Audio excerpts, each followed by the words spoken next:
আসসালামু আলাইকুম। খুব সুন্দর একটা ঘটনা আপনাদের সাথে শেয়ার করতে যাচ্ছি।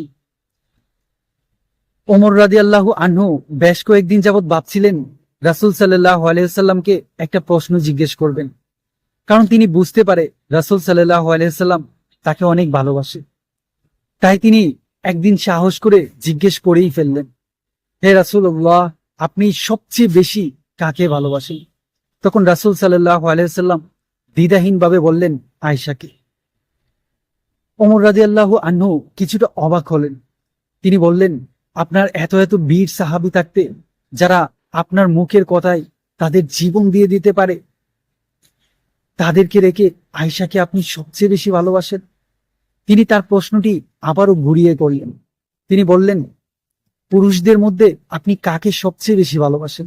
কারণ তিনি মনে মনে ভেবেছিলেন হয়তো তার নাম বলবে।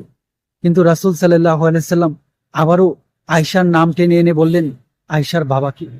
রাসূল সাল্লাল্লাহু আলাইহি ওয়াসাল্লাম চাইলেই বলতে পারতেন আবু বকরকে, কিন্তু তিনি আয়েশা রাদিয়াল্লাহু আনহার নাম টেনে এনে আবু বকরের সাথে জুড়ে দিলেন।